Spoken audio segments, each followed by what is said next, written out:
Hello, Internet. Wish.com Jack Black here to talk about classes. I've noticed a cycle that happens sometimes when someone is finally removing themselves from D&D, or for the first time stepping away from D&D to explore the vast landscape of RPGs. And what they find is classes are bad.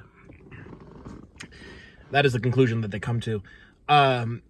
They find that classes are restrictive. Classes are they like inherently limit freedom of expression for the player, and therefore classes must be removed when they start their RPG, because they're gonna. Or they're gonna say like, oh, I'm looking for a game with no classes because I hate classes. Classes are bad. This is something that happens kind of a lot, actually, and I think it's a natural response. I went through a phase like that where I thought I try a game that has no classes, and I was like, oh, this is new and exciting. I like this. The amount of freedom that I have as a player to customize and construct my character is unprecedented compared to D&D. But I think now, with the benefit of hindsight, I think that saying classes are bad is kind of like saying the D20 is bad, because D&D misused it or underused it or just didn't utilize it well. You blame the mechanic, or at least the concept of the mechanic, for the flatness and the uninterestingness of how it can be manifested in a game. I think there's plenty of RPGs that have classes and class-adjacent structures that utilize them quite well. I think the playbooks in Blades in the Dark are great. I think that the way that Fabula Ultima handles classes is fantastic.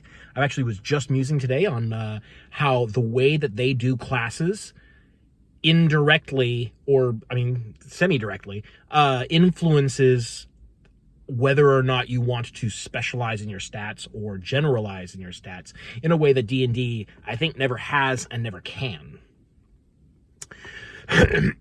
So there are definitely some benefits to having a classless game. The most obvious one, of course, is the freedom of expression. If you are greatly familiar with the game, you can build a lot more different kinds of characters in a classless game than you can in a game that has classes. Classes are, by their nature, restrictive. But I don't want to use restrictive in like a negative connotation. It's not like, slapping your hand and saying, no, you can't do that. You got to do it this way. Not necessarily. It can be, of course. D&D sometimes feels like that. But it doesn't have to be. Classes, when used and designed properly, can push players in a direction that is in alignment with the vision of the designer. It pushes players towards established or intended character archetypes. Let us look at D&D just as a well-known example.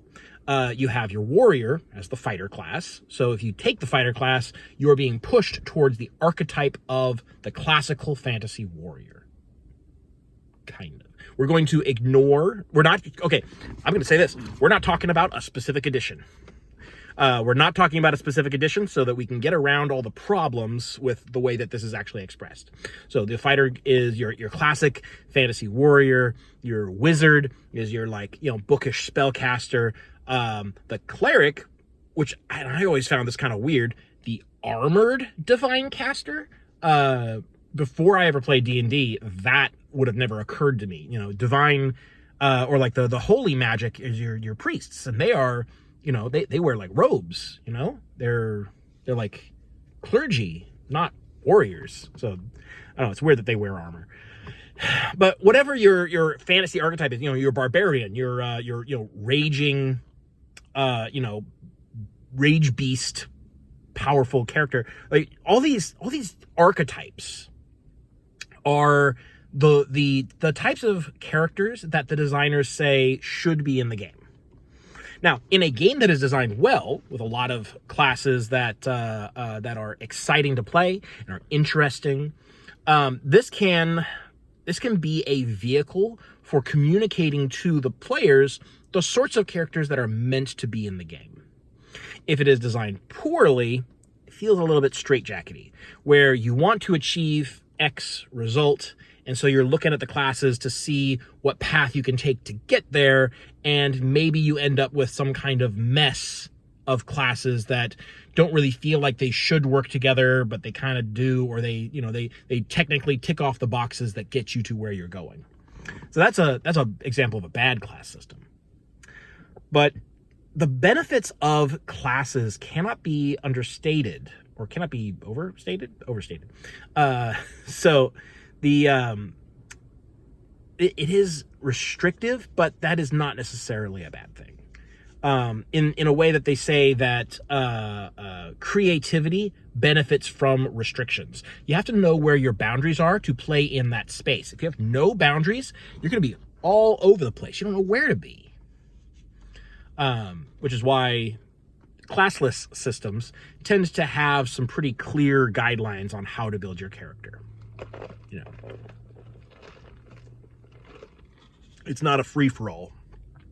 Usually you're taking like a special ability, talent, whatever they want to call it, skill ranks, that kind of thing. And so I think that rejecting classes as a mechanic is a natural phase to go through when you've been burned by D&D. But I don't think it's the last phase. I think it's a step on the road to recognizing that classless systems and systems with classes are just two different expressions of how the designer can communicate their intent to the player.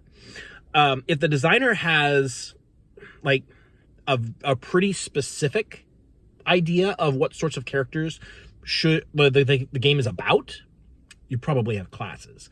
If they don't have a specific idea, if it's a sort of very broad tableau of character concepts, or if different character concepts are not meant to be that different, because I've seen this before where, like, yes, you may be a soldier and I'm a doctor, but mechanically we're both human. We both have a similar arena of experiences, even though you have a different specialization. So we are going to be mechanically quite similar. And that, frankly, is a pretty realistic representation of a lot of situations. Like if you're in a group of people who are there to do something specialized, like you'd often do in a RPG, probably even though you each have a specialization, you have a lot of overlapping skills. So either very, very broad concepts, or characters are not that different from each other, just different specializations. That's ideal for a classless game. I don't know that I have a lot else to say on this. But I do want to say that as a general thing, I think I prefer systems with classes or some class-like mechanic. Whether it be, playbooks or schools or whatever it is. I like at the beginning of a campaign, when I'm making a character, I like being able to look at a selection of strongly defined character archetypes and say, oh, I want to be this one. I like where this one is going. I want to do that. I want to be like what it shows on the art, that kind of thing. I do think that within the category of class systems, there's a lot of variation, and you can't just take D&D like classes as the standard or even representative of the norm. I think that non-linear classes are great.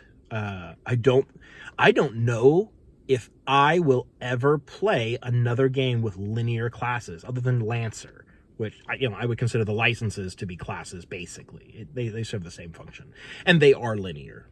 But it's quite different when you only have 3 levels. And I think really what it is, Now that I think about it, I'm doing this live. Fabula Ultima and Lancer, two of my top 5 favorite RPGs ever, both have mechanics for their classes. Like Fabula Ultima classes are fully non-linear, and Lancer classes are linear. But what they have in common is that you are expected to have more than one.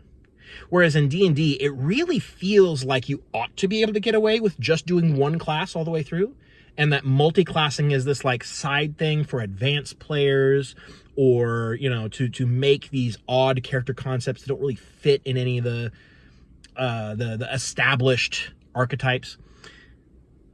But in Fabula Ultima and in Lancer, they both are like, yeah, you not only can multi-class, you have to.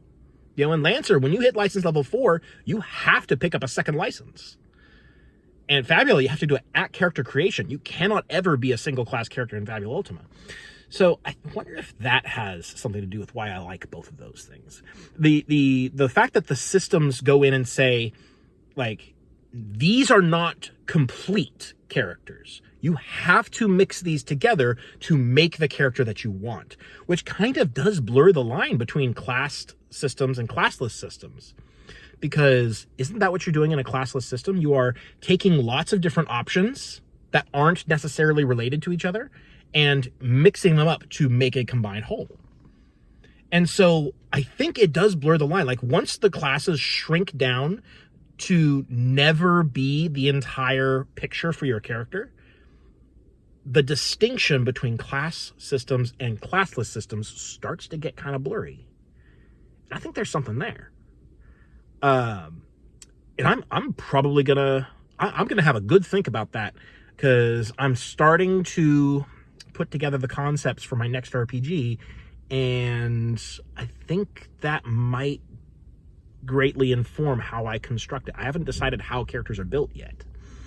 So, anyways, I'm a fan of class systems. I'll play classless as well, but I don't really like linear classes, and I love systems that either strongly encourage or outright demand that you take more than one. Because then, I mean, that's just more customization, right? Kind of directly undoes the argument about restrictiveness, right? I think so.